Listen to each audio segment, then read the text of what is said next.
We are live.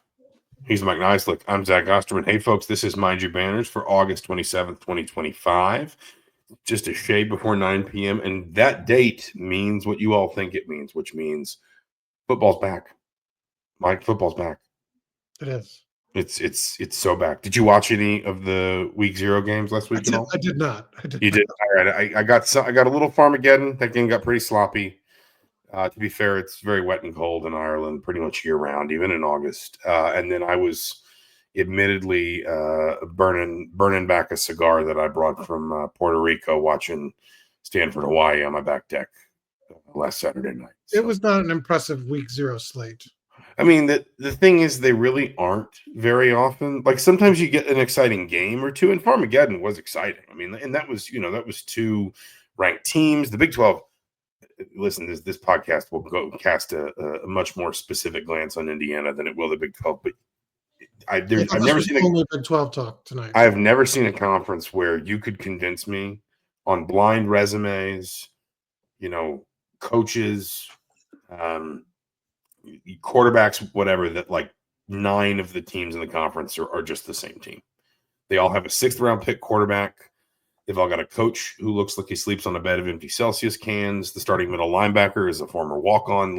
It describes, I would say, solidly 60 to 70% of that conference. It's remarkable.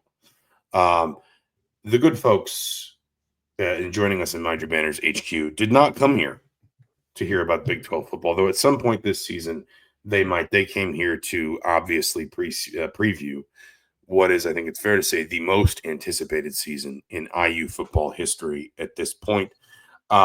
We are going to do a whole bunch of stuff, rolling through some previews, some predictions that you and I have both laid out, some over-unders that you put together for us before the show. But we did want to start with one piece of news. You covered virtually Lewis Moore's hearing today in Texas, trying to argue for one more year of eligibility. Just kind of, a lot of people will probably have seen your tweets and the John Wayne references contained within, but just kind of just kind of catch people up on sort of where that stands and in particular how it's going to affect both Indiana's near-term plan and long-term plan, at least as best we can know. Obviously, we'll debate sort of what Indiana's. Yeah, I think it's an interesting debate. So it was a hearing essentially scheduled initially to. The initial TRO they won was 14 days, and this would have been the hearing was essentially to go over. He was fighting for an injunction that would have lasted till the trial, which would have been next year at some point, in theory, and so he would have basically been okay for the whole season. They never really got to that discussion. The NCAA filed a motion to dismiss the case over jurisdictional issues. Boiled down to the NCAA doesn't think the state court has jurisdiction based on various legal arguments that, essentially they have no standing. Lewis Moore is based in Indiana. The organization is based in Indiana. The counter was that, they have member schools in Texas and they do huge business in Texas. The Final Four is in Texas. And so that should be enough to kind of get over a threshold.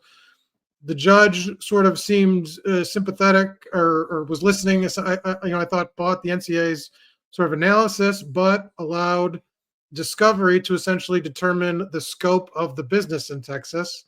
And I'm not sure how this will all go because they requested all documents and contracts for individuals and businesses from the NCAA within any individual or business in Texas, including revenue share agreements for the last 18 months.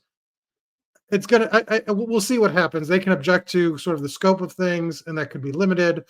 But then what ultimately happened was the judge ruled he can extend this temporary TRO for 14 days, and that's what he did. And they'll have another hearing on September 10th at 9 a.m. So sort of to kind of kicks the can down the road a little bit for 2 weeks, clears more to play in theory for week 1 and week 2. And then, we'll see, he's still seeking that. He needs that injunction to be eligible for the rest of the 2025 season. Now, in terms of how it affects this game, I think it's interesting because Curt Cignetti has a choice. Obviously, he can go go with the best player. And if that was Lewis Moore these 2 weeks, he can do that and start him and play him and revisit the issue once the final decision's made for was that Indiana State game. But alternatively, do you run the risk then of playing more, taking away sort of snaps from Byron Baldwin? Well, he could be sort of, I think he'd be the guy, next up to sort of get seasoning, be ready, because I think you want to have, your sort of best lineup. And for that obviously we've mentioned the week 4 pivotal game matchup against Illinois, because I don't think you really know what way this goes. Like, there's no tea leaves to read. I mean, like I said, Judge was kind of sympathetic, but what if these documents have arguments that sort of convince him that it meets this threshold? Curt Cignetti not getting a legal wrangling. Maybe he talks to the lawyer representing Moore or something, but the idea that, totally uncertain what happens with him after the second week of the season. So do you get Baldwin ready and have him have these 3 games to sort of work out? He's a true freshman, did enroll early, but you don't want to throw him in the lineup, I think, with only 1 game of experience in that Illinois game if Moore is ruled ineligible or doesn't gain the eligibility. How would you look at that? Because I think it's really interesting. Well, I think that the first question I would ask, just very briefly, and I think I know the answer, but there's really not anything on the line at this point for Lewis Moore. Like, just in terms of, like, he can't, if he doesn't get the year of eligibility, he doesn't get the year of eligibility. So, like, if he, at least as I process it, I don't see, and correct me if I'm wrong here, but I don't see any like risk he takes by playing these first 2 games and then finding out the TRO is in terms of like Indiana, like that as a program would be at risk. Well, yeah, I mean, a judge has declared him eligible for 2 weeks, so I don't see how Indiana would take a hit here. And I don't, he's arguing for essentially his last year of eligibility, so I don't see that Moore would essentially lose anything if he somehow ran afoul, if he played these 2 games and then did not get the wider win. Like, if he's not eligible after the 2 weeks, doesn't retroactively make these 2 games he wasn't eligible. Like, the judges ruled, like, he's essentially eligible for these 2 games because there's a temporary restraining order on the rules being applied in the waiver. So like he's fine for these 2 weeks. So I don't think it's a matter of Indiana running risks of the rules. I just think it's sort of more of a debate on the field about what's the best way to approach it, because it's not like an injury where you can kind of maybe see like, oh, he's going to be ready, Moore's going to be ready. Like, you really don't know what his eligibility is after these 2 weeks because it's up to the courts essentially. In these arguments, obviously, they had to go through mediation that didn't produce anything. And I don't think the NCAA is going to suddenly back off, because in court today, they said basically as a means of consistency, and they've won a lot of these cases, that they've not gone over here. These have been happening all over the country. As a matter of consistency, they're going to fight this. And so, like I said, what do you do as Curt Cignetti to sort of set him? Obviously you want to play your best players. You want to win the game this weekend against Old Dominion, but it's at a position where the next guy up could really use the extra playing time if he's going to be your guy come week 3 and week 4. Obviously, the second of those games is obviously the more challenging. I think that, I think if you're Curt Cignetti, you probably do just kind of have to plan for life without him. And I know that's a bit harsh. Like, I know that's difficult, but I think your point is valid, especially with a young player. Like, I think it would be different if you had like 2 4th, 5th year players there and they were kind of like relatively equal in level, if you understand what I'm saying. Like, if you sort of felt like you could trade them in and out, or even if Moore was the clear number 1, but then like the number 2 was someone like Josh Sanguinetti has been for Indiana the last 3 years, where just a solid steady play, you kind of always know what you're going to get from someone like that. Then I think you could sort of roll with Moore and then figure out what it looks like the other side of these 2 games. I think the X factor is, and this is also, let's be clear, presuming that's where Indiana wants to use Byron Baldwin, because I think there have been some sort of suggestions that he might be a fit down in the rover position, but that's also a lot to put on a freshman. So, the thing is that, and I don't mean to get tangential, I've seen that go both ways. Like Indiana put Marcelino Ball in that role, or a role similar to that in Tom Allen's defense, and Allen's 1 year as defensive coordinator as a true freshman. And it actually kind of liberated him, because it was just sort of like, hey, listen, you're just here to go find the ball, go make plays. You know, like you don't have to. We're not going to the reading coverages, communicating different things. That's going to be on somebody else. But you get to be just sort of this roving playmaker who has this remit to just be one of the best athletes on the field and just express that in whatever makes sense from that role. On the other hand, I think Indiana probably lays a lot on Terry Smith last season when it moves him down to that role, because it says you're a senior, you have played a ton of football. We can put that, we can put a lot sort of on your plate and you can handle it. I think if that is where Indiana sees Baldwin, and both of us, I think, have independently heard some really good feedback about Baldwin through fall camp to this point, and even going back to the spring. If that is where Indiana sees Baldwin, then I think it is a difficult decision that I suspect Curt Cignetti may see the way you are, I think, sort of seeing it here, which is because it's such a young player and because you have the relative luxury of these 3 games at the beginning of the year. And you of course, you don't want to underestimate ODU or Kennesaw State or whatever, but it's not what Illinois is going to be. It's not what Iowa is going to be, because of the value Baldwin would get out of those games. I think there's a compelling case to be made for, Lewis Moore gets some snaps. You want him to be game fit as much as humanly possible, but yeah, maybe you lean more toward that younger player, trying to flatten his learning curve as much as possible. Yeah, and one of the viewers mentioned Boykin, and I think we're presuming. Essentially, Mary Farrell mentioned specifically about Baldwin working at Rover. I think the top 3 in an ideal world would be the 3 veterans in some combination. With Farrell, we know, returning at his spot at safety where he was moved halfway through. I think you meant Terry Jones, not Terry Smith last year. But the idea is, whether Moore's at safety or Rover, it doesn't really matter. It's the same principles. The idea that you've got to get Baldwin ready if he's ruled ineligible for the start of the Big Ten season. And this is sort of, like I said, I think the perfect ramp up. But it's a tough choice because, you're punishing Moore. And then if he's eligible, does he lose his spot because he had to go through this? But I mean, it is what it is. Just the uncertainty of it and the unique nature of it. He lived to fight another day in court today. Obviously, he didn't lose his eligibility, but it's a tough spot to be in. Because like I said, it's something you can't predict. Whereas you got, if it's an injury, a trainer can be like, look, 2 weeks at the outside, or this is the best case. These are the clear worst case scenarios. We just don't have that.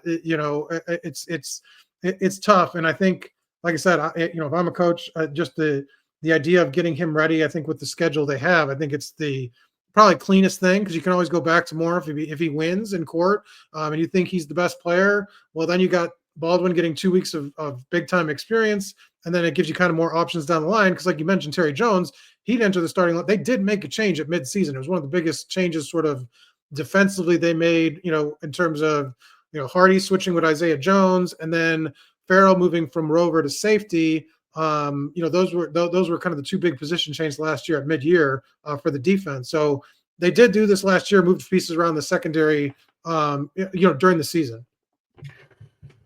I think this is also probably one of those conversations that's a little bit easier in a revenue sharing era, where if you can look at Lewis Moore and say, listen, yeah, it's a tough beat, but at the same time, you got more than just the college experience, which is important too, don't get me wrong. But you can look at Lewis Moore and say, you still got taken care of in a way financially. Let's put it this way. This sort of thing in some form or fashion happens in the pros all the time. It just does, where there's an injury or a suspension, some kind of unexpected absence that opens a door for a player that maybe nobody quite saw as being as ready or as talented as they turned out to be. And, but the sort of the turnabout is that the player that got supplanted is still getting compensated. Is still, now I understand in the NFL, for example, that player can eventually go into free agency and try to find another opportunity to get that job back. But but it used to be in college, eligibility was all you had. So if you right, lost, no, I think I think it just makes that conversation just that little bit easier, maybe, if that makes sense. And it just for Cignetti, I did ask him about this very sort of case. How do you sort of plan? And he declined he declined to answer the question. He said they'll handle it as they see fit. If anybody was wondering about what the response was from the coach this week. Let's move to the portion of this that is a little bit more pre-scripted, which is talking about specifically what's coming here, what's coming down the track.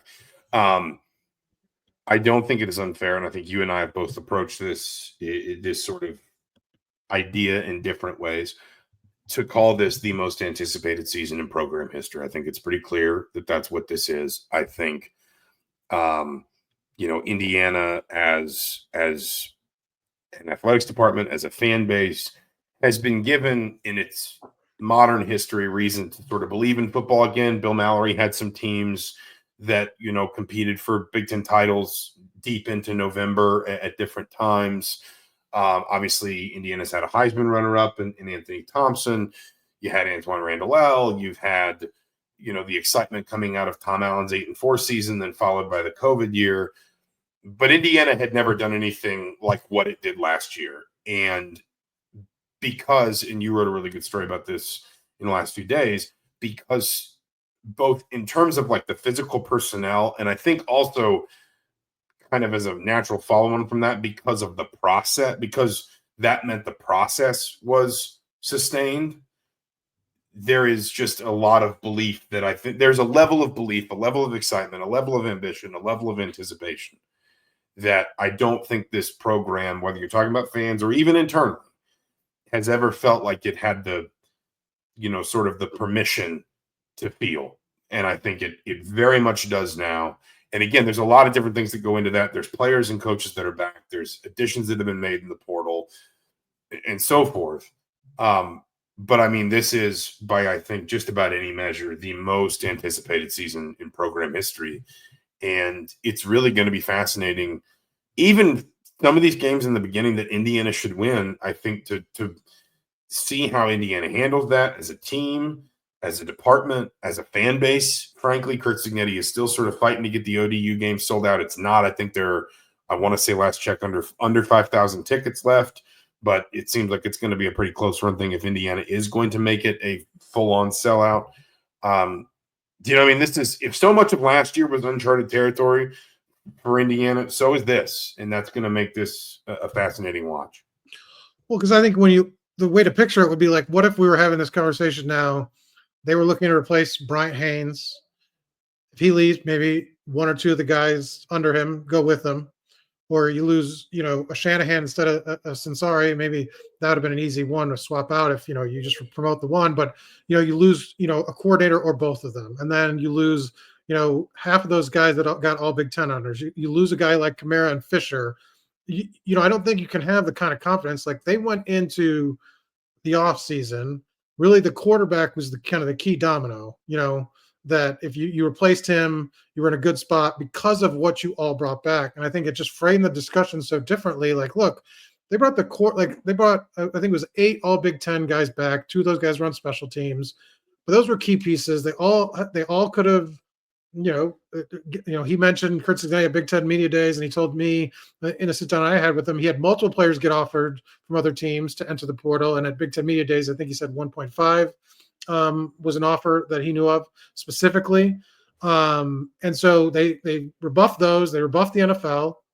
I think all of them had kind of a tough path to the NFL, but they could have tried it. I mean, a lot of players do, but I think the conversation changed once you got through spring. I think even that speaks to a certain commitment in an NIL level from your fan base that Indiana wouldn't have been able to get without last season, that some of these players stay because the financial opportunity here is worthwhile, but it's only worthwhile because the fan base, the department is going to fund revenue sharing to a certain level, and the fan base, the donor base, engages in the NIL piece of it at such a high level that it's worthwhile for a lot of those guys to come back.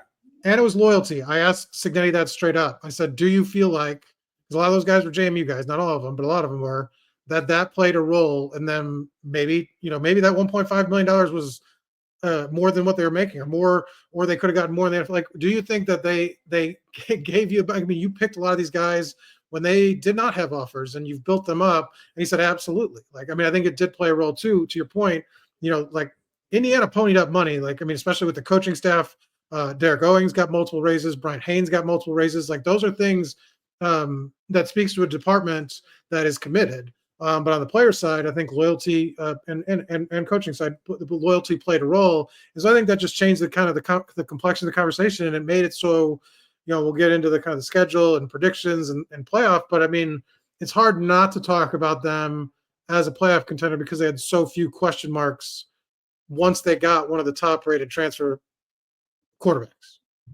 And I also think, and listen, I mean, I have been guilty of beating this particular horse to death over the course of the offseason, but I don't think it's unfair. I mean, like Pete Thamel, I saw this week, picked Indiana to go back to the playoff, and he cited Fernando Mendoza combined with Curt Cignetti's track record with quarterbacks as the reason. Like, he said, the reason I'm giving Indy, and I think he picked them as the last team in his sort of preseason playoff projection, but he said it's about what, pro people, what scouts, what what draft analysts, quarterback analysts think of Mendoza, and it's also about what quarterbacks have been capable of coming from a transfer situation, or even at times, you want to go all the way back to his time at Elon, a true freshman situation, what quarterbacks have been capable of inside Cignetti's system, even though it's different types of quarterbacks. Sometimes it's true pocket passers, like Indiana had to use Curtis Rourke last year. Sometimes it's guys who are much more mobile. Sometimes it's guys who are, it's, if you want to use the term, dual threat, the guys that kind of bridge that gap. Cignetti will tell you that when he started at Indiana, Pennsylvania, it was a rush-heavy offense. They threw the ball like 10, 12 times a game. Now they are one of the most sort of pass-dominant teams in the country a lot of the time, certainly at least in terms of who they build the offense around. And yet, listen, quarterback's always going to be a big question mark until it's answered, even if you get a proven transfer, even if you get, a great staff around him, whatever.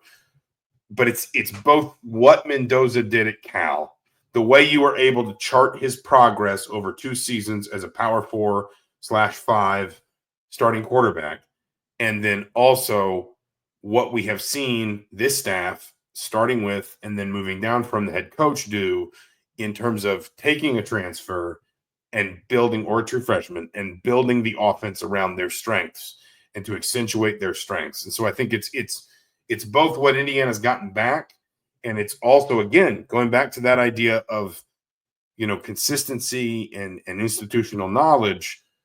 You're able to sort of buy into the whole process because the process remains. It's not just like you said. Brian Haynes could have left, taken a couple guys with him.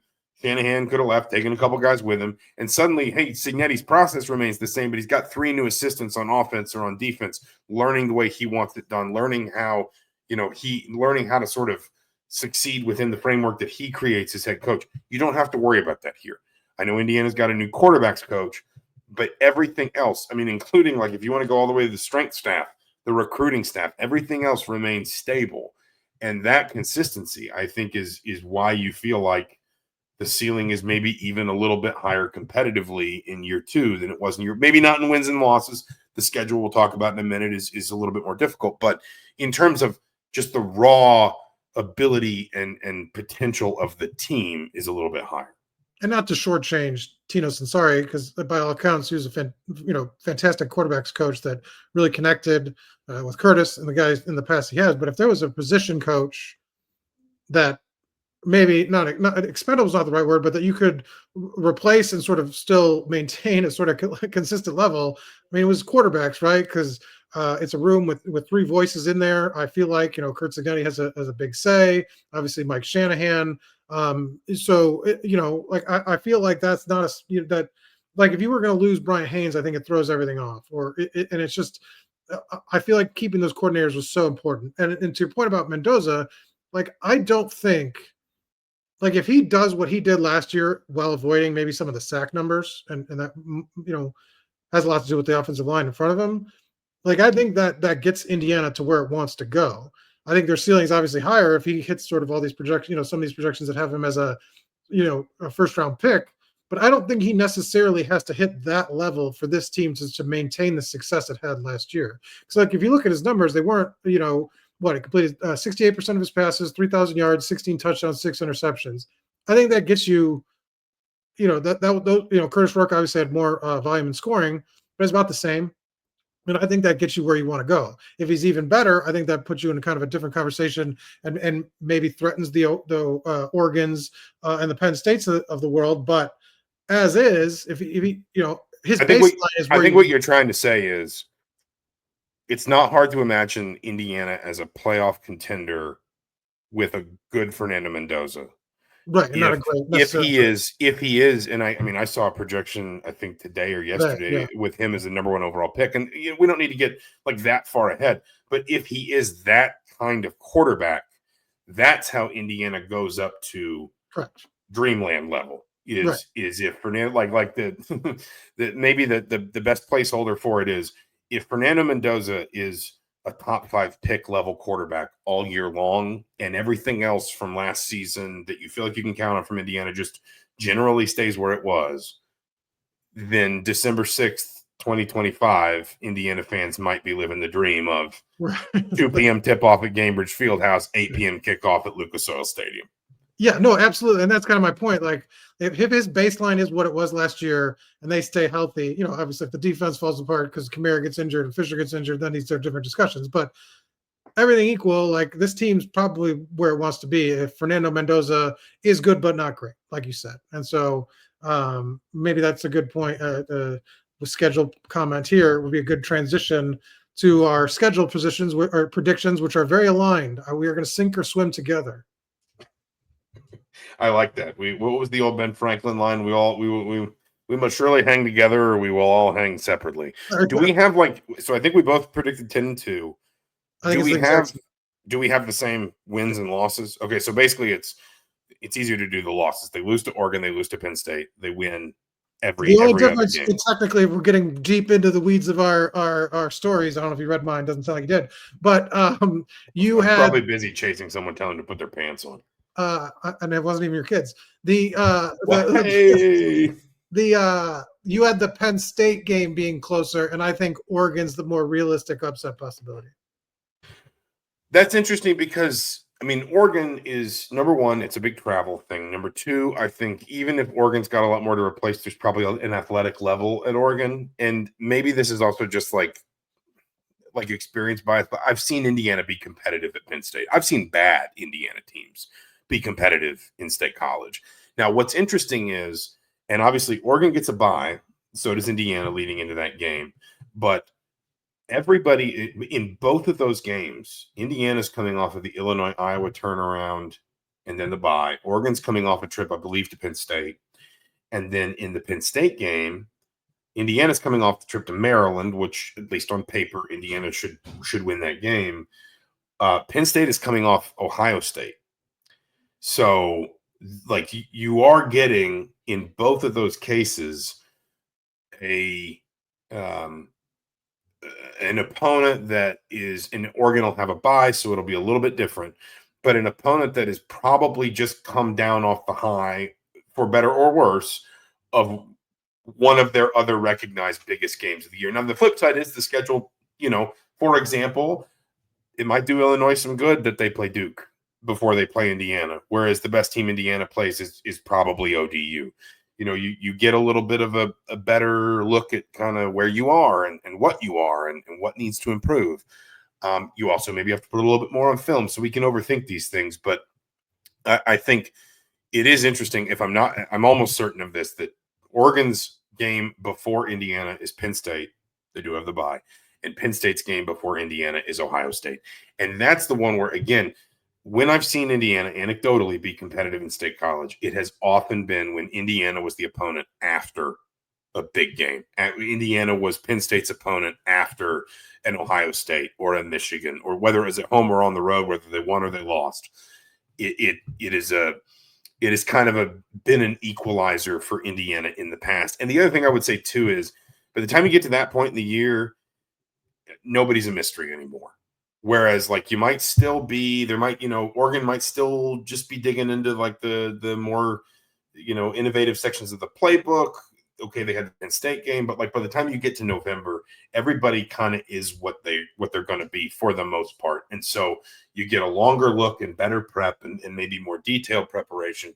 I might also just have a little bit more, and this isn't to say I don't respect James Franklin. I might also just have a little bit more respect for Dan Lanning. Whoa. I think they're both really good coaches. That's fired. I think I might put Lanning ever so slightly ahead of Franklin. Either way, I mean, it can go to be in fairness to me. I think I had Oregon like by 11 and Penn State by a touchdown.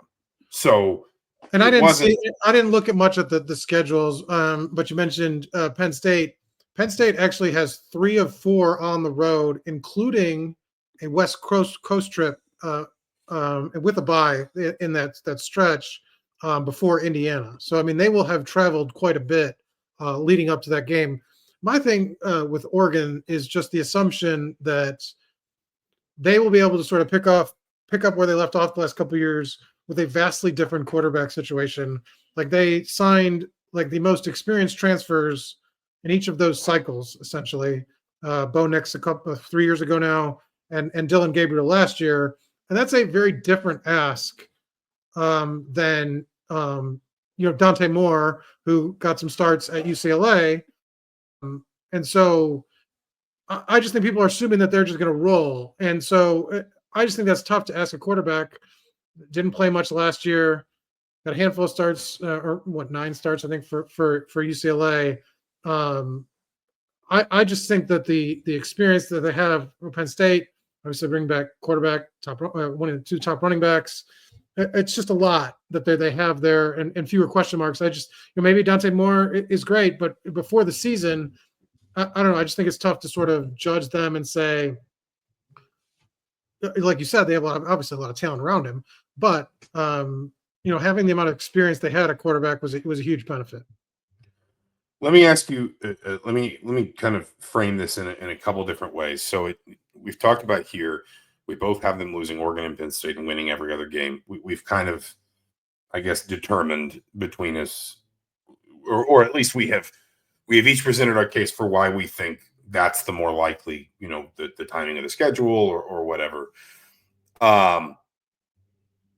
If we can recognize Iowa and Illinois as the next 2 most difficult games for Indiana, which one do you think is likelier?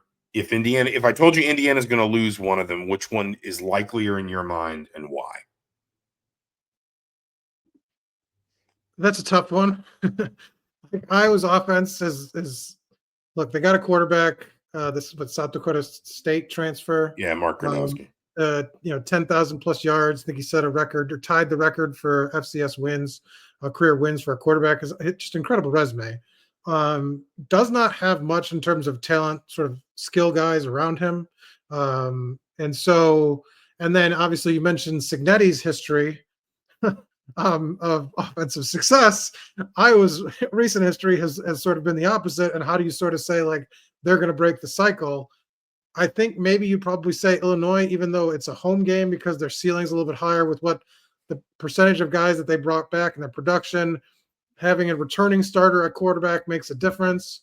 But you're reluctant to do that because it is at home. But, Iowa, I was looking back, Indiana has been competitive there in over the during your tenure here on the beat. So it's not a place that they have. It's a long time, to be fair. that's not a short length of time. In the 30 years you've been here. That's right. And it feels like it sometimes. But the idea that I'm reluctant to say it's the home game, but I think Illinois has a higher ceiling, I guess. I don't know. What do you think? I'm reluctant because so we've talked about this at length as well. And forgive us, one of the great trappings of season preview podcasts is some of it does wind up just being a regurgitation of storylines that we've been going through in the offseason. But the one area where I think you're going to be able to reliably say Iowa will test Indiana is the lines of scrimmage. That no matter how good or bad the offense, no matter where the quarterback situation is up to, obviously Iowa has made a fairly dramatic, cultural change. Well, we'll see how dramatic, the cultural change at offensive coordinator. And yes, it does feel like the sort of game where if I told you Indiana scores 31 points, you'd have a hard time imagining Indiana losing. But, the great Achilles heel for this team last year was teams that could make life difficult in the trenches. And I know they had some injuries. I think Indiana loses both starting guards by the end of the year. You could kind of see, I don't think it's letting the cat out of the bag or anything, because I'm pretty sure I tweeted it when I saw it. Like, Mikhail Kamara came out into a basketball game in December in a sling. So it's clear, like, he wasn't fully healthy by the time or maybe it was January. But, point is, postseason, it's clear you're talking about even some players that were on the field weren't necessarily fully healthy. So I want to respect where Indiana really needed to get better to go to the next level. And I think there's a decent chance they did, especially along the offensive line in particular. Having said that, though, number one, your point about Iowa's offense is completely valid. Like, until we see Iowa able to score, until we see it, like, you can't at this level, you just can't assume it anymore. And number two, if you're buying Illinois, and like, at least to a certain extent, I am, like, they won 10 games last year. Like, that really shouldn't be minimized. And, I didn't think they had like a serious playoff candidacy, but we spent a whole bunch of time debating all these 9-win SEC teams. And it's sort of like, well, here's a 9-win Big Ten team that did some pretty nice things as well. If you're buying Illinois, you're buying experience, and you're buying the idea that Illinois can't be rattled. Illinois, there's nowhere they can go where they're going to be outworked, where they're going to be out-hustled, where you're going to be able to scare them out of the game, essentially. And I think that, to me, is why, if I'm having this conversation, like, I think I've got to go with Illinois, is because if I am an Illinois believer and a Bielema believer, a Bieliever, we'll figure it out. We'll workshop it by week 4. But what? But if I am buying what Illinois is selling, then I am doing so on the back of the experience that would make yes, it's sold out, but would make even what, if Indiana's undefeated and if Illinois is undefeated, will be a feral Memorial Stadium. Maybe not as much of a difference maker as it might be for a team that didn't have the experience. Does that make sense? The Iowa game is not at night, correct? It's other 3 time slots at noon. Yes, noon, 3:30 or 4. It's noon, 3 or 4. So it's not a night game. So those, you don't get that Kinnick, that sort of legendary Kinnick vibe thing. The other question I have, and I'm framing this negatively, not like. I'm framing this negatively because, listen, we're both picking them to go 10-2. So we have to find holes. We can't, we think they're going to be really good, which means that the only way to really sort of dig into what this team is to question whether or not we can find reasons why it might not be what we think it is.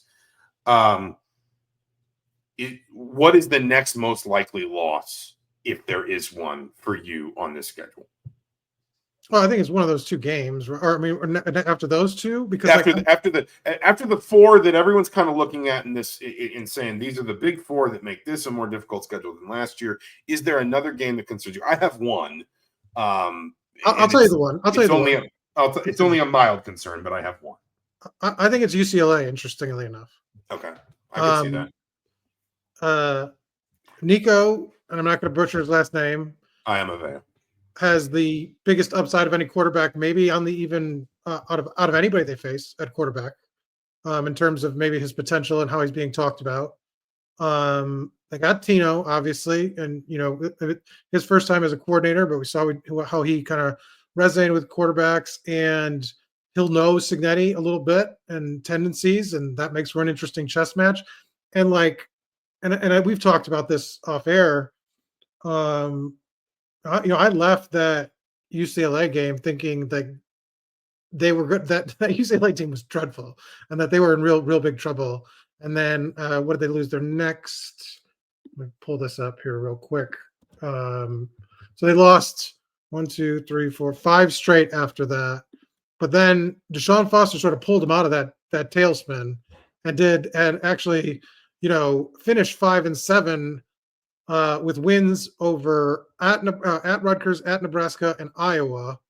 And look, he was a first-year coach, and he figured it out a little bit at the end. And then obviously made some huge changes, put his stamp sort of on the team because obviously he was thrown in a tough situation. And now I think he, this is his coaching staff now, and I think he feels better about it. And so I think with sort of all of that, it's an interesting team. It's an interesting matchup. Obviously, they're coming from the West Coast, but to me, quarterback's so important. And the coaching job he did last year really impressed me because I just thought that was a team that, especially as that losing streak picked up steam and how they got just steamrolled by Indiana and put up no fight. I was like, man, that team's left for dead. And it was just the opposite. So that would be my pick. And I believe you have your mute. There we go. Mine would be Wisconsin.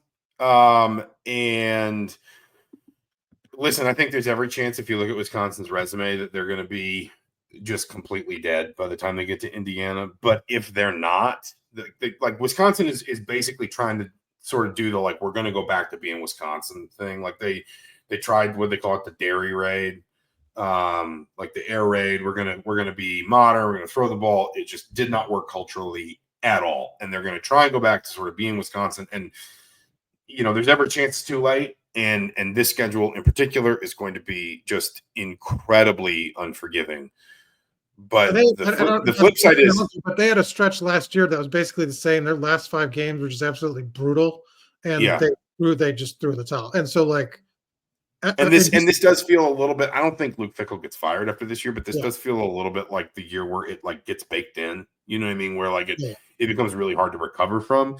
And I think if the flip side is if Wisconsin gets a little bit of momentum behind them, they can pull into town with maybe a couple losses in mid-November and say, hey, look at some of these wins we got. We could be a fringe playoff team if we can grab one more quality win on the road. I don't think it's going to happen, but I think Luke Fickell's a really good coach. It surprised me the way that it's gone for him there. And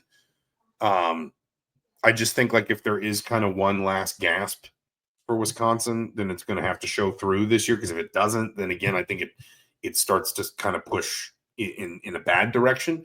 But I think if there is that much life in that program, then the flip side is they could come in with a fair bit of momentum and confidence that might make a game like that a little bit tricky, because Indiana, we just talked about, Indiana gets Oregon on the other side of Penn State. It gets Penn State on the other side of Ohio State. Well, Wisconsin gets Indiana on the other side of Penn State. So, and that's senior day. That's the last home game of the season.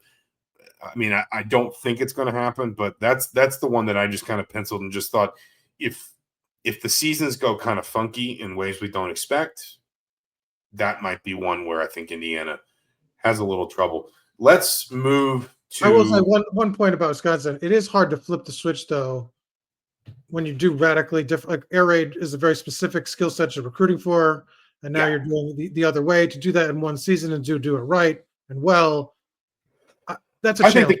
I think the counter argument is that basically the culture they had there was for the other thing. It was for the thing that they were going back to. Yeah, but you were trying to bring in players to match the air raids.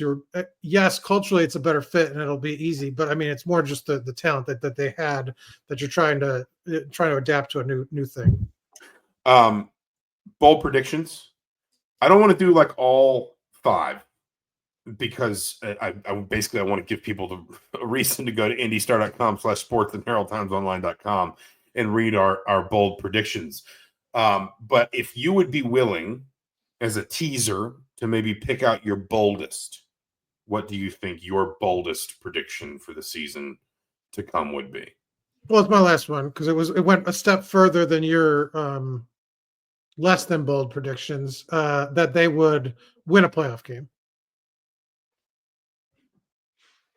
Yeah, I actually think they'll win a playoff game too. Oh, you didn't put it in writing. It doesn't count. Well, no, all right. You want me to lay it out? Here's what they're going to do. They're going to go 10-2. They're going to draw an SEC team on the road. They're going to go. That's what I have in my predictions. You didn't write it and down. Then they're going to. And then no, I did not read your bonus. predictions. I didn't read your predictions. And then they're going to lose. Then they're going to lose the. Well, I guess I don't know which games are the semifinal or the. That'd be the quarterfinals this year. They're going to lose whatever quarterfinal bowl game they go to. They're going to finish 11-3. That is what I believe is going to happen.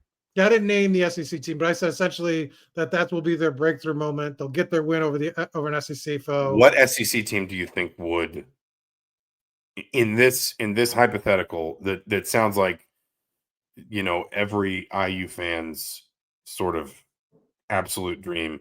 Which SEC team losing to Indiana, and that would be a home game for said SEC team? Which SEC team losing to Indiana do you think would make like the sort of Indiana brained living rent free in SEC fans' minds? Which team would the Schadenfreude be strongest if Indiana won the game? It'd be Alabama, because they were sort of pushing the narrative last year about they belonged above Indiana, right? Yeah, and I think their schedules have been sort of the point of comparison for a lot of people. I don't know. I just felt like they've been, and obviously the storylines connected with that game with Kalen DeBoer there, but I think that would be the team. Like, I mean, sure, knocking off Georgia would be just like a banner day for the program. That was the other one. That was the other one I was going to mention, is because Georgia has become the standard bearer for that conference, and Kirby has, like, quietly, you look around, Kirby is what Saban was.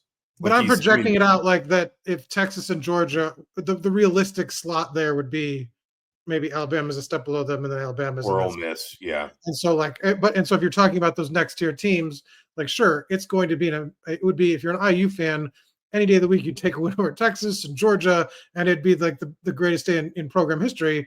But if you're talking about where I think they slot at, who would be the best opponent, what would be the most meaningful win, Alabama would be, I think the biggest.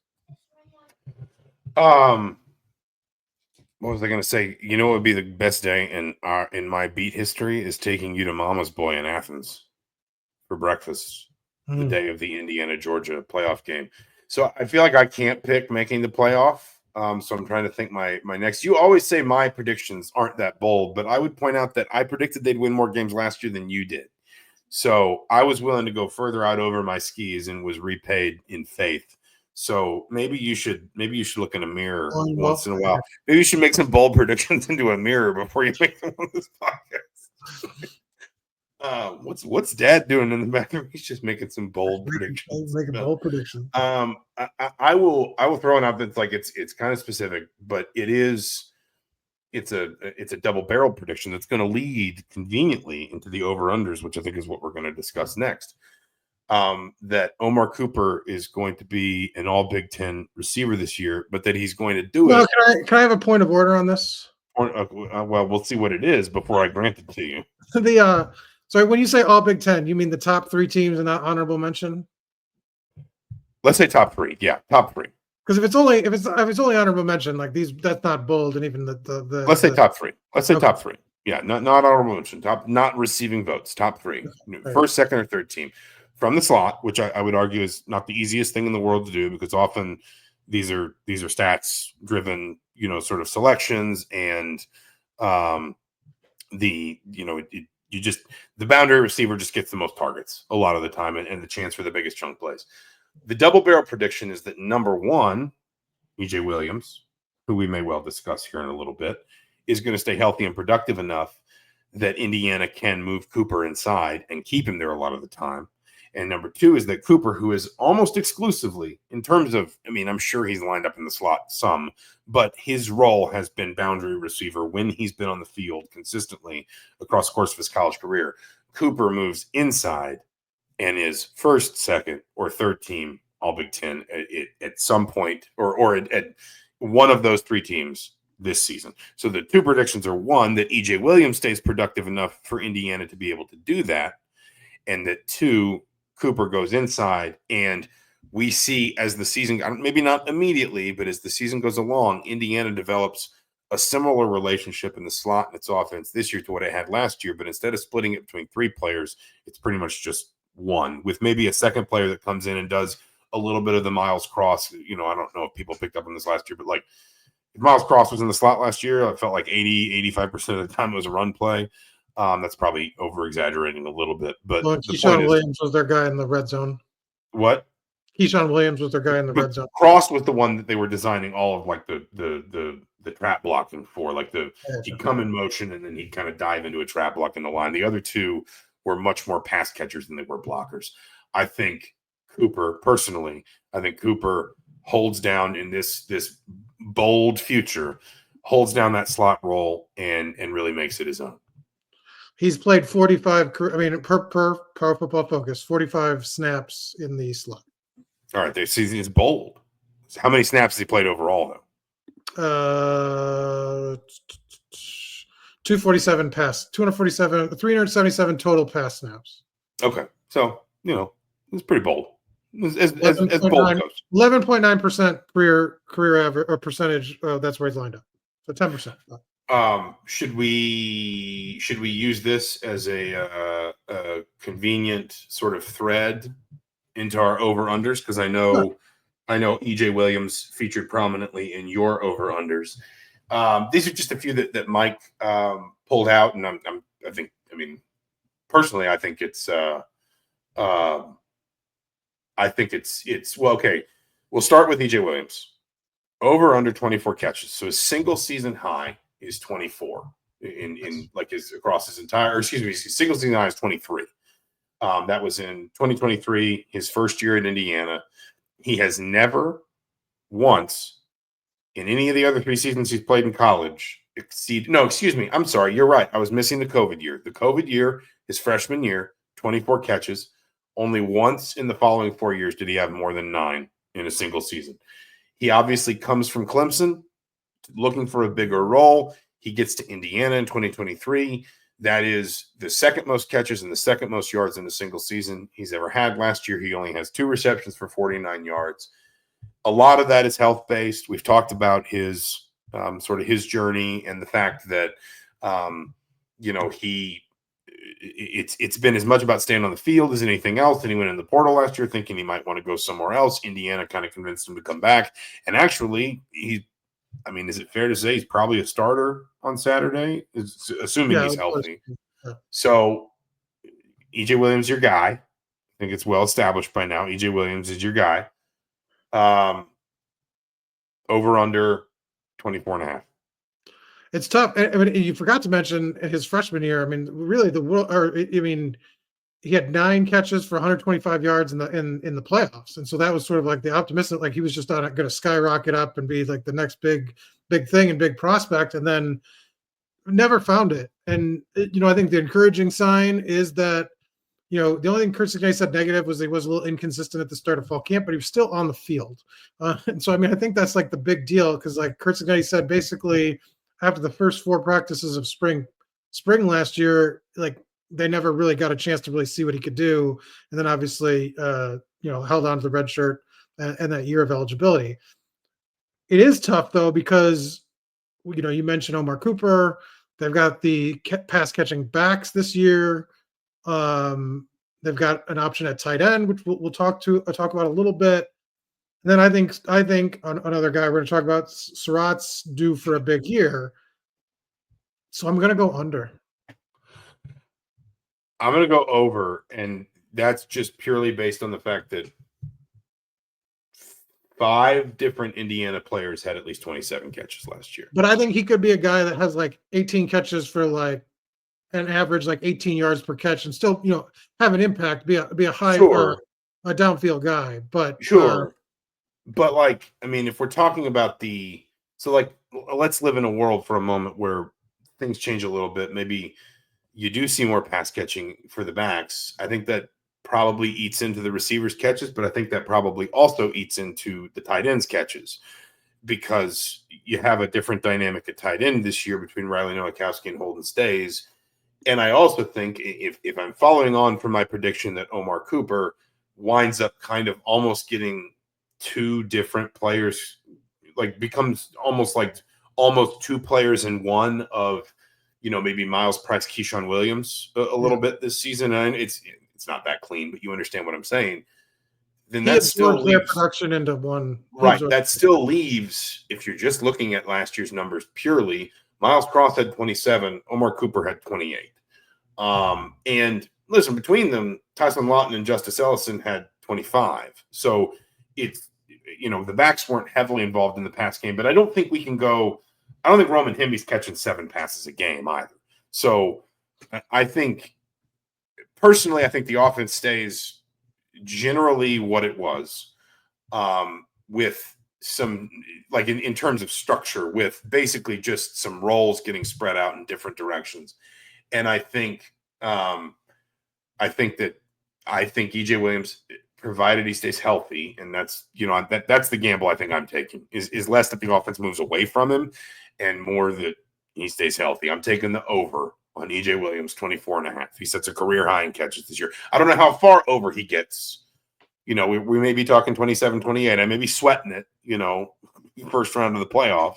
Yeah, I do think it's going to be close. Like, I still think he could hit 20, but I just don't know that 25. Because, like I said, when you're kind of trying to game out the production, Surratt gets maybe 15, 20 more. Cooper gets 15 more. The backs get 15 more. And maybe you don't have 6 guys with 20. Maybe it's 4. And so that's kind of how I see it. But I think it'll be close. But I think he'll be productive. And like you said, I think he will have some impactful moments for this team, like he did back as a freshman for Clemson. This one I think is going to be quick. Fernando Mendoza over under 3,200 passing yards. You go first. I went first last time. Over. You think over? That's probably the easiest over for me. Because we both just said they're going to play 14 games. That's true. We also said the only way they play 14 games is if Mendoza is excellent. Like, I see that. I said I think that that path is available to them if they get baseline.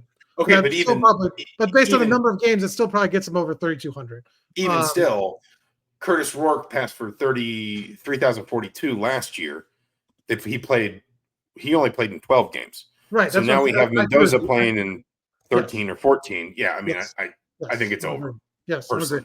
Over as well. And just so you know, I thought about setting it higher. Like Nate Sudfeld's record is 3,573. You covered the team during that season, and so do you think he has a shot? This isn't official. This doesn't count. We're going to try to revisit these at the end of the year. But do you think he has a shot at that record? A shot, yes. That offense was just insanely good. That was a generational offense. I think that offense put 5 different players in the pros, maybe 6. Now, some of them were like training camps, bounced around, practice squads, but still, for Indiana, that group was remarkable. I think there were a couple Pro Bowls in there in the end. And the other thing too that's worth saying is, were they a less balanced offense in terms of run? No, they were remarkably balanced. They were the first team since Eddie George, Ohio State, to have a 3,500-yard passer, a 1,000-yard receiver, and 2,000-yard backs. Oh wow! They were incredibly balanced. Now, the 1,000-yard backs thing was because Jordan Howard got banged up midway through the year and then kind of came back, then got banged up again. But the point is, Divine Redding still had 1,000 yards. The other issue is that team had to win some shootouts. Like, that defense was literally one of the worst in the country that year. Like, they were in, I think the 110s in yards allowed per game. So, like, Indiana, that was the year they started 4-0, and then they lost 6 in a row, and then they won their last 2. Like, they lost to Iowa, I think 35-27. They lost to Michigan in double overtime in a game where it was like 49-41 or 49-47 in Indiana. They lost to Rutgers 55-52. I just they were up 27 points in that game in the third quarter. And Rutgers lost the whole game to Duke 44-41. The opener to Southern Illinois. Or was it? No, it was 25 points. They were up 52-27, and Rutgers ripped off 4 straight touchdowns and won the game. That was homecoming. The opener was against Southern Illinois, and they squeaked out a 48-47 victory. So because Southern Illinois dropped a 2-point conversion in the end zone to win the game on the last play. Like, that was, season. They had to win. They had to win games that way, and so I think it is. I think it is very Is it possible? Yes, in part because in this hypothetical future, Mendoza gets at least one more game than Sudfeld did. And Sudfeld also was a little bit banged up. I mean, he missed, I don't think he played against Penn State that season. So that gives you a sense for he put up those numbers and still probably could have done more if he'd been healthy all year.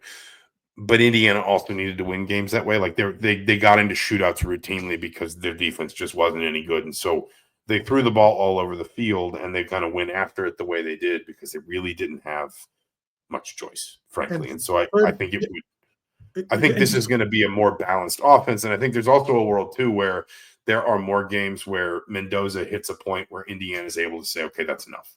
We're just going to run out the clock or put it in Alberto or whatever. And just to put some context, 3,200 would be third most all time. Second most right now is Richard Lega, 3,362 yards the year Lego. after. Richard Lego. Like the toy. Lego. I like that. I mean, he might be listening. Richard is a fan of the show. He hit it the next year in 2016. He's second all time. So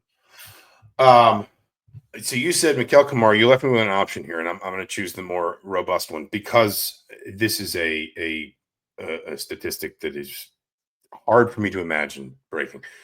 You said over under 9.5 sacks, which I don't see how. I mean, I would be surprised if he doesn't get double digits again.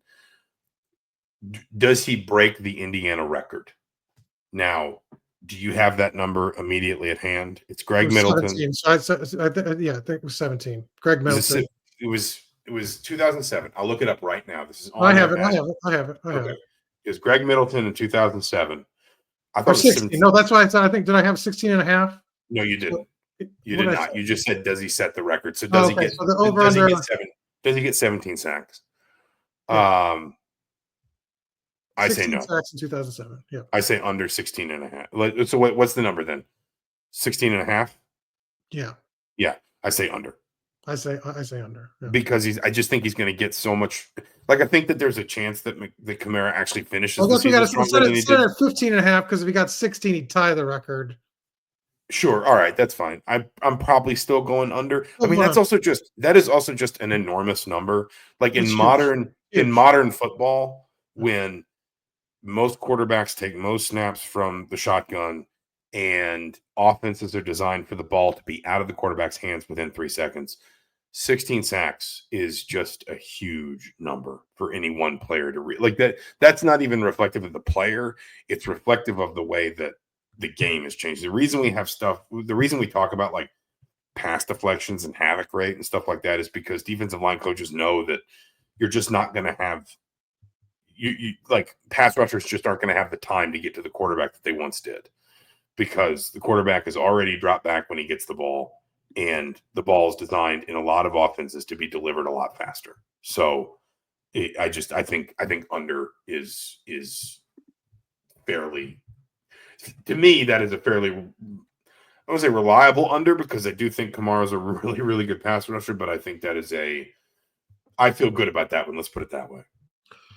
And just for context, I mean, he only had 7 sacks combined the next 2 seasons. And I had Kamara hitting 10 as kind of a bold prediction because it's been so rare. I looked up only one player in the Big Ten has consecutive 10 sack seasons in the last 10 years. Guys that have fallen short: Joey Bosa, Chase Young, Abdul Carter. It's just not an easy record. It's not an easy accomplishment, not a record, obviously. It's just not an easy accomplishment. People, got to stay healthy. Teams focus on you. And I still think, I think he'll be disappointed that he wouldn't do it, but getting to 10 sacks would still make him arguably the best pass rusher in Indiana history. No, I think in my time here, the only players that I would probably measure up next to him at that level would be Nick in terms of being able to do it year on year, would be Nick Mangieri and Jamie Curlew. And Curlew had a double-digit sack season. Curlew, the next year after Middleton, had a double-digit sack season in, what was that, 2008. 2008. But Curlew was six in program history. So yeah, I think he had something like 7.5 in 2007, and then he had double digits in 2008. And Mangieri never hit double digits, but he was at least kind of like a fairly, like, he was a steady, reliable player for a solid period of time. I think I think those are probably the only two players that I would put up next to Kamara, especially if we're talking about back-to-back double-digit sack seasons. I can get it out. The closest in history for Indiana to get to Greg Farrell had 8 sacks separated by season. So in 89-91, then Adewale Ogunle had 10 sacks in 97 and 8.5 in 96. So that was the closest anybody's ever come to back-to-back in Indiana program history, to 10 sacks. Greg Farrell, also a listener to this show. So hope he's listening. Hope you're doing well out there, Greg. All right. Your turn on this one. And I'm going to speed these up a little bit because we are running a little long. I mean, this is a season preview show, so it's all right if it's a little longer, but we don't want to go on forever. Indiana offense over under 39.5 points a game. You go first. I think under. We talked, not to be a dead horse, but the nature of the schedule. I just think they're not going to be able to sort of hit over 40 as frequently now. I mean, maybe they make up for it by scoring 70 in multiple non-conference games and against Purdue again, which I wouldn't rule out. And maybe they pad their way there. But I think it's going to be tough to get that number. Doesn't mean it's like anything like super, I think maybe still over 35-ish, around there is probably where I peg them. But 39.5, I've got under. I did really quick. We're doing math? You're doing math? I'm doing quick math. I've got them at, and I somehow screwed it up. So I'm going to do it really quickly while we're talking here. A little more math. I screwed up my order of operations. What I did was I went back and I looked at my my predictions for their game by game results essentially, and I said, where do I think they're going to fall based on? And listen, I did not have some massive scientific, like genius level way of getting to this number, but I had them scoring. If you look at my game by game predictions, if I'm doing this math right, and I did it real quick, so it's possible I didn't, but I had them scoring 446 total points, which is 37.2 points per game. So I think I'm with you. I think under. I don't think maybe far under, but I still think under. Let's do defense too. I don't know if we'll do all these over-unders because again we are running a little long. But you said over defense over under 19.5 points per game allowed. I'm not going to go back and do the math off of my. I mean, maybe I'll do it. Good. I want to see more. Maybe I'll do it while you're talking. Part of me wants to say under because I actually think this defense is going to be really, really good again. But again, you've got not just some tougher opponents, but some tougher environments you're going to have to go into. And to your point, I think Michigan State's going to be better offensively this year. I think UCLA is going to be better offensively this year. I think it's possible Purdue scores against Indiana, which inflates that scoring average ever so slightly. So in good conscience, I probably say over 19.5 points per game. Well, now I'm looking at my predictions. So now I have to go with what I put. I'm not even doing the math. Clearly I had them under on my scheduling predictions for the points, the 39, and I clearly have them under on defense because I don't have very many teams running up the score on them, even in those 2 losses. So, I mean, they've really got to hammer, like I said, Indiana State, Kennesaw State, and Purdue to make this number work. But I'll go under because I got to be consistent.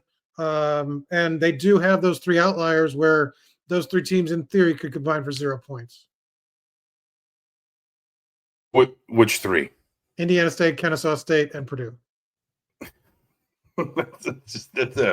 That's tough company to be keeping. Do you want me to do the on-air admin here real quick and tell you what my I mean, if you got it, I mean, we can spend 10 minutes on that instead of doing the others. It's good. Well, hold on. I got to do the math. I should have come prepared with this, but I was getting yelled at by my children.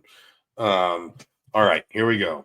I only have them with 1 shutout. How many shutouts did you have them with this year? Like, how many did you project? I think just 1. Just 1. I had Indiana State as State, and I think in Kennesaw State with 6, so maybe 2 field goals or touchdown and a missed extra point. I had Purdue at 6 too, so same level. I had Purdue at 17. I had Purdue and ODU both at 17. I have them. Oh, you'll like this. I have them averaging 19.8 points per game allowed. Couldn't have worked out better. It was worth the wait. That was worth the wait. And I tell you what, by the way, we need to revisit these predictions at the end, not for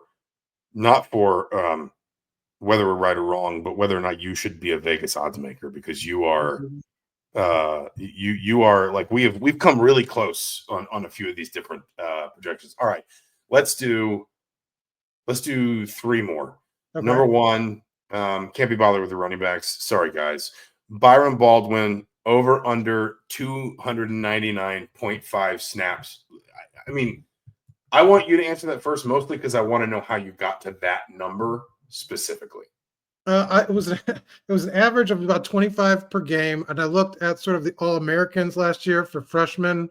There was obviously some regular starters, but a couple of them, 300, 400 snaps, part-time players, or got to a starting job sort of later in the year. So sort of middle of the road, like not necessarily a full-time starter all the time, but a contributor and sort of a rotational player. This was obviously, I did this list before today's court hearing, so maybe that changes the equation and makes it easy to go over. I think it's over either way, but I just think it speaks to the idea that because Hemby, as impactful as he was, I think he had like 170, and then sort of like the last 4 or 5 weeks was averaging over 20 snaps a game. Didn't even come close to this number. And Curt Cignetti has sort of said like doesn't love playing freshmen, that there is the developmental or true freshmen, and so I think it just represents a number that he was a guy that they relied on and part of the defense. Not just a part-time sort of like a package player like Elijah Hardy was. I meant Hardy, sorry, last year. Hardy with 170 snaps. So that's where I got the number, and I think it's over, especially after today's decision. Really quickly, John Jacobs asked, did the freshman quarterback from Center Grove last year redshirted transfer, as I don't see his name on the current roster? Tyler Cherry suffered a very serious knee injury during Notre Dame prep last season. It was I believe we reported this. It was a non-contact injury. He is working his way back from that, but I think this is a sort of a consequence of roster caps. At the moment, he is not on roster. He's essentially a student coach, and there is, if he can get healthy again, and my understanding is it was a pretty substantial knee injury. If he can get healthy again, there is, per my understanding, a path back to the roster for him. I think this is more of like a roster caps thing, and the fact that if you can only have 105 on the roster, some guys are going to have to get moved around and at times get moved off. I will go over to on Byron Baldwin. Indiana didn't really rotate when I say they didn't rotate their safeties, they didn't really. Amari Farrell and Sean Asbury each played over 700 snaps. Even more than that, if you go through just like in the Big Ten, I'm on the Big Ten's PFF page. Josh Sanguinetti played 266 as essentially kind of the swing backup at safety. Like almost nobody else in the top 50. In fact, I think it is nobody else in the top 50 in snaps last season at safety in the Big Ten played under 300 snaps. So I just don't if Baldwin is going to play the way that we think he's going to play, that just have the role that, especially as you say after today, I just think it's going to be a very easy number for him to hit ultimately because of just kind of the form. Number one, the way the position works, and number two, the form that this staff has. All right. Over under 14.5 sacks allowed by the offensive line. I say over. And my thought process is I think Indiana, 41 sacks for Fernando Mendoza was a lot last year. I know offensive line play was a real issue at Cal. That doesn't just happen because of an offensive line, though. And I wouldn't be shocked if Indiana has a couple of high sack totals early in the season that are maybe a little bit the result of Mendoza trying to get his timing down. Like Curt Cignetti has said to me, and others, it's not like it's exclusive to me. one of the big have a conversation about this. One of the biggest sort of points of growth for Mendoza has been trusting his offensive line and trusting his timing and not feeling like he's got to speed up or rush. I just wouldn't be stunned if there are 1 or 2 games here early in the season, especially like in Iowa, for example, where Indiana winds up with a really high sack total, like high in a single game. And the thing is, all it takes is 3 games of 3 sacks, and you're over halfway there. So I say over. Yeah, and just pulling up some of the numbers. What was it last year? I just had it. 21 they allowed last year. And then the year before that, 25. I mean, they've been trending in sort of the right direction. 38 in 2022 before Bob Bostad's arrival. It's obviously about close to 1 per game if we haven't gone into the playoffs like we did. I'll just to split a little bit of a difference. I'll go under so we can disagree on a couple more and see what we have. But I think it's around there. Like you said, if they have a couple bad games, I mean, they could blow past it. But the idea is that they shouldn't. That they've upgraded this group, and I think they have a lot of confidence in sort of the upgrades that they made and the improvements. Carter Smith, Ray Lynch, Drew Evans now back obviously from injury. Maybe it gets screwed up because the backups come in a couple of these games early and throw it off. Maybe I should say starters allowed to try to protect myself, but we'll go under. No, Vegas, you can't do that. Can't do that. It doesn't work in Vegas. Last one, I'm going to leave Elijah Surratt's receiving yards just because I feel like we're both going to say the same thing on that. This is more of a stylistic thing. Holden stays over under 19.5 catches. I'm going to say under. And the reason why I'm going to say under is because I think elements of this offense are going to change. And I know, and where I might get burned on this is Stays is pretty widely recognized as the better pass catcher between him and Riley Nowakowski. And I know that Fernando Mendoza has form for a good relationship with his tight end if you look at his years at Cal. But I also think this offense, like, coaches can talk about fitting offenses to personnel and putting players in the best position to succeed. I also think, though, sometimes coaches can kind of run home to mama a little bit, can get a little bit small C conservative and sort of say, this is what I know works. And Nowakowski is undoubtedly the better blocker. Zach Horton's perimeter blocking was one of the most underappreciated keys to why Indiana's offense worked so well last season. It was the number one reason why those slot receivers had this, not the only one, but the number one reason why those slot receivers had the success they did, because Horton was so good blocking on the perimeter, blocking tunnel screens, underneath screens, that kind of stuff, that I just think Indiana, at the end of the day, I'm not even sure it's going to reflect as much on Stays. Like, I could see a world where Holden Stays has like 12 catches and still winds up in an NFL camp because he does enough that people are like, yeah, I see some talent there, but they just go to Nowakowski because they think that a tight end that does what Nowakowski does wins games. And it winds up being less a reflection on Stays and more a reflection on, no, this is the offense. This is how it works for us. And some things will change a little bit, but this is not going to. And so I think Stays under 19.5 catches.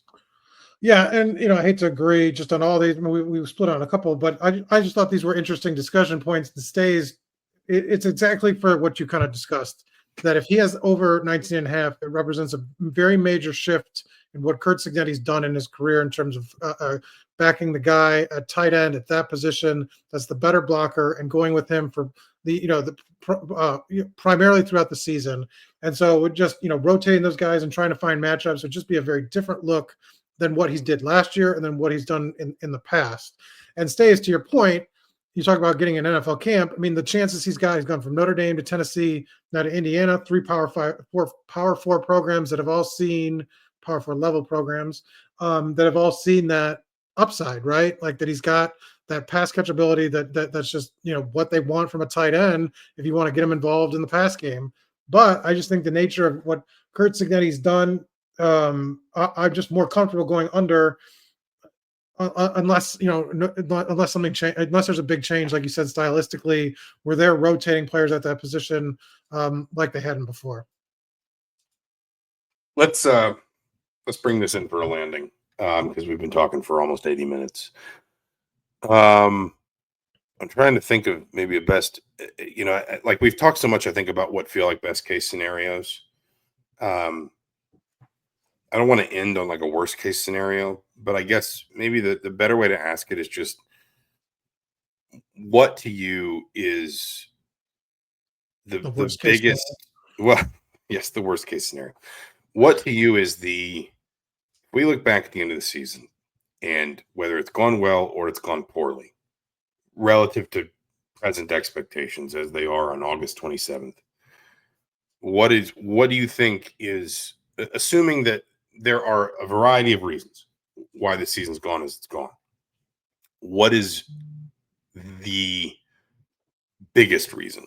What is like the number one reason why, whether it's gone well or it's gone poorly? Is it quarterback play? Is it, defensive depth development? Is it just sheerly that Indiana has been playing? Because, like, John Jacobs says here, like, worst case scenario, Mendoza has a season-ending injury game one. Well, sure. I'm talking about stuff that we can foresee. I'm not talking about, the years we've seen Indiana lose 3 scholarship quarterbacks to injury. I'm talking about stuff we can foresee.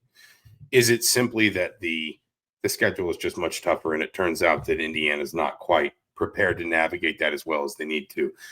Or is it the other way around? Is it that Fernando Mendoza is going to be that good? Or is it that, that Indiana's going to have more playmaking depth on defense than anybody else in the conference, maybe even Ohio State? Like, Ohio State's breaking in like 8 new starters on defense. It's not unreasonable to think Indiana might have the best pass rusher, linebacker, and corner in the conference. Like, that's not an unreasonable take. So I'm just curious, like, if you can boil it down and you could say, like, there's one thing that, for better or worse, has the biggest influence on this season, what is it? I know what I'm going to say, but I'm just curious what you are. Well, a couple of things. I think we've talked about, I think the easiest way to see a path above what we've talked about is Mendoza is a potential number one pick. I mean, that's the clearest, easiest path to sort of 11-1 Big Ten champions, bye in the playoffs. He's in the top 5, and it's a no doubter, right? Like, he's that guy, no question. That's the easiest path, I think, to the best case, like next level than what they did last year.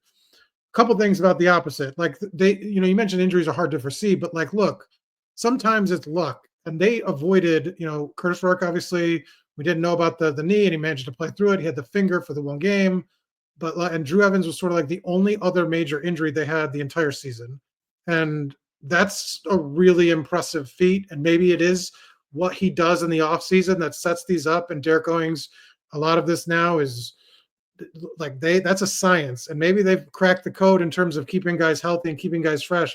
But I mean, generally, you're going to lose more guys than that. And because, like, I think depth, it speaks to the idea that depth is probably this team's biggest weakness. That when you're turning over a roster over these 2 years, like they have, it's just hard because there's really no middle, right? You've got these good transfers, you got the good returners, you got some young guys that they're trying, a couple, that get seasoning, Mario Landino, Hardy, Charlie Becker, guys that they like, but it's just there's not enough depth across the roster that I feel like they can survive 3 or 4, like you mentioned, at one position, obviously quarterback, but I was saying 3 or 4 starters going down for like significant time, I think would be tough for this team to overcome because they just don't.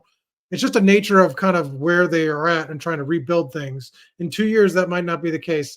The other way, I think that they don't reach their potential and sort of maybe go back to just being a bowl team is that, like, they had an incredible hit rate in the transfer portal last year, like incredible in terms of the guy, like some fell off like that, but you never even saw them play. Like they were never even counted on. But like the guys that they sort of backed right from the start, like all of them hit basically, really. And so like, do they miss on Wheeler and Ratcliffe? That could throw off this whole team, right?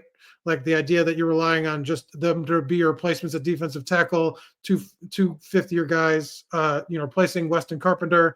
If they just missed at that position, or they missed it, Mekhi Jackson and a couple of the skill players, Lee Beebe, just aren't what they couldn't make the leap to like the James Madison kids did.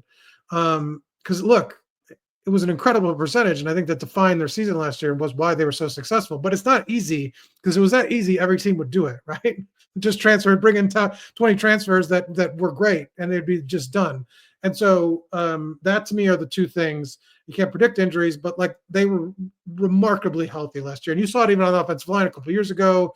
What was it, Bedford that year, where he went down and they were constantly replacing guys? You just don't have the depth, and so like those things happen beyond just the quarterback getting injured. And I just don't think that, and it's not a fault of Cignetti, it's just when you're replacing I think it's like 90 guys in 2 years, it's hard to sort of worried about the third guy at each position. Yeah, I think so. Like the two things you singled out were kind of like 2A and 2B for me.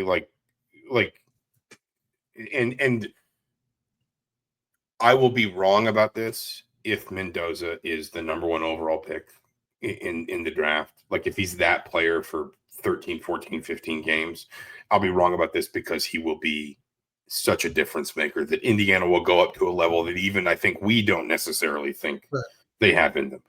I agree with you on injuries, and I've heard people say Indiana got incredibly lucky with injuries last year. I don't think you're incredibly lucky when you lose both your starting guards, because remember, Nick Kidwell was supposed to be the starting right guard, and he gets injured in the preseason, and then Drew Evans goes down the week of the Michigan game, and your quarterback, as good as he was, everyone had to admit after the season, was more physically limited than anybody wanted to let on while the season was going on because of the injuries. And you even think about like the way he throws the ball against Ohio State, the way he throws the ball against Notre Dame, the pictures we see of his thumb in the Purdue game and the Notre Dame game, and how swollen it still is and how clearly injured it still is. I thought Indiana had good luck with injuries last year, but they still had to overcome some stuff that probably put a little bit of a ceiling on their season.